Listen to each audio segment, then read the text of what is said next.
Assalamualaikum warahmatullahi wabarakatuh. Perkenalkan, nama saya Risna Rosdiana dengan nomor induk mahasiswa 191210153. Di sini saya akan menjelaskan materi tentang iman kepada hari akhir kelas 9 semester 1. Video ini diajukan untuk memenuhi tugas micro teaching dengan dosen pengampu Dr. Andes Saifuddin Zuhri, MPD.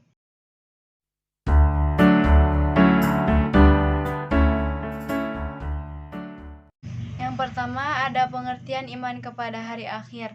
Percayakah kalian bahwa dunia ini akan hancur? Jika kalian percaya, maka kalian sudah iman kepada hari akhir. Iman kepada hari akhir adalah mempercayai bahwa seluruh alam dan segala isinya, termasuk manusia, akan hancur. Iman kepada hari akhir merupakan sesuatu yang wajib kita percayai. Hal ini sesuai dengan firman Allah Subhanahu wa taala yang berbunyi sebagai berikut. A'udzubillahi minasyaitonirrajim. Bismillahirrahmanirrahim.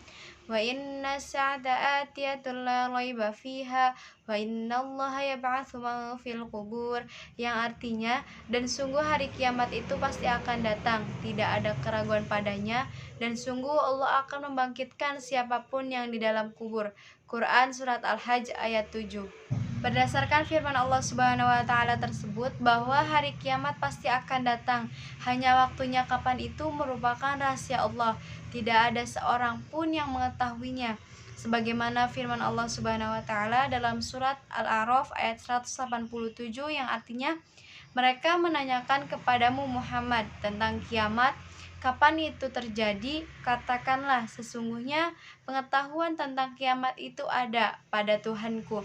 Tidak ada seorang pun yang dapat menjelaskan waktu terjadinya selain Dia, Allah Subhanahu wa taala.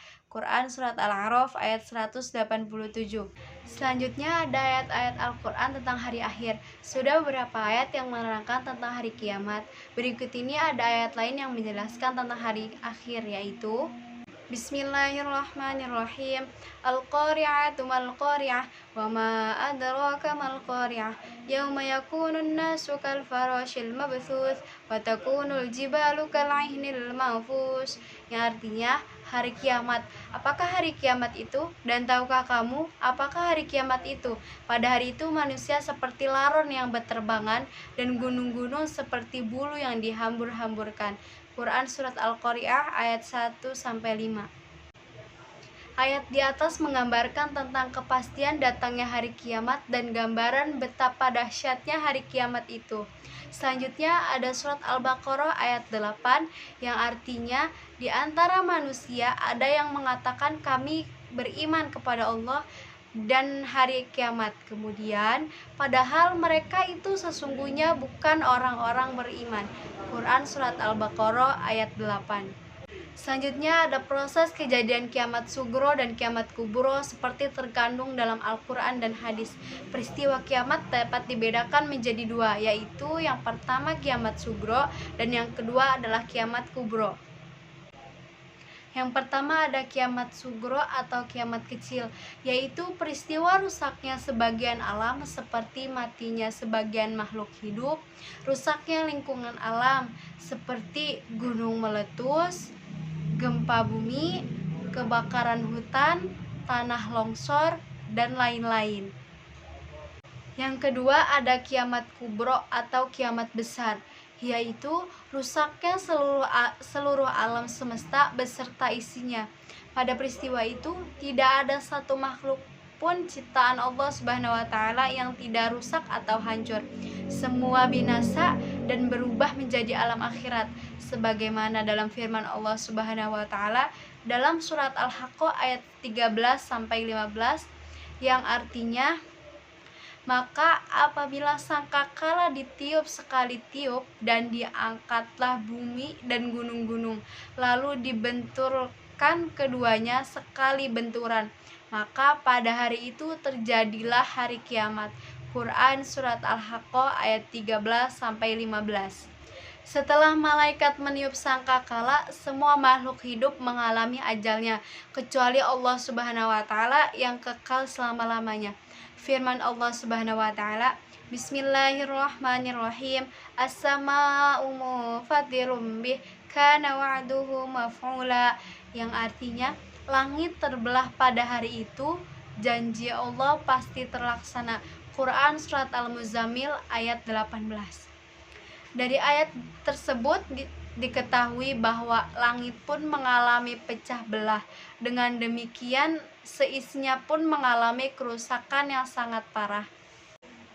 Rasulullah Shallallahu Alaihi Wasallam menjelaskan mengenai kejadian kiamat sebagai berikut, yang artinya diriwayatkan dari Abdullah bin Umar radhiyallahu an berkata, Rasulullah Shallallahu Alaihi Wasallam bersabda bahwa pada hari kiamat Allah Subhanahu Wa Taala melipat langit kemudian menggenggamnya dengan tangan kanan lalu berfirman, Akulah raja. Di manakah orang yang gagah perkasa? Di manakah orang yang menyombongkan diri? Kemudian Allah Subhanahu wa taala melipat bumi dengan tangan kirinya lalu berfirman, Akulah raja. Di manakah orang gagah perkasa? Di manakah orang yang menyombongkan diri? Hadis riwayat Bukhari Muslim. Ada beberapa peristiwa yang akan terjadi setelah hari kiamat. Beberapa peristiwa setelah hari kiamat, yang pertama ada Yaumul Barzah, adalah hari penantian seluruh umat manusia yang telah mati. Yang kedua ada Yaumul Ba'ats, artinya adalah hari di mana dibangkitkannya manusia dari alam kubur. Yang ketiga ada Yaumul Mahsyar, yaitu hari dikumpulkannya manusia untuk menunggu pengadilan dari Allah Subhanahu wa taala. Yang keempat ada Yaumul Hisab, adalah di mana hari perhitungan amal manusia selama hidup di dunia. Yang kelima ada Yaumul Mizan, yaitu penimbangan amal perbuatan manusia. Yang keenam ada jembatan Shiratal Mustaqim, yaitu di mana jalur penentu manusia setelah dihisab dan dimizan. Dan selanjutnya yang ketujuh ada syafaat Nabi Muhammad SAW, yaitu pertolongan yang diperoleh manusia karena telah berbuat baik ketika hidup di dunia. Dan yang terakhir 8 adalah surga dan neraka, yaitu tempat terakhir pembalasan manusia. Amal baik diberi imbalan surga dan amal jelek diberikan ganjaran neraka. Hari kiamat juga memiliki nama-nama lain.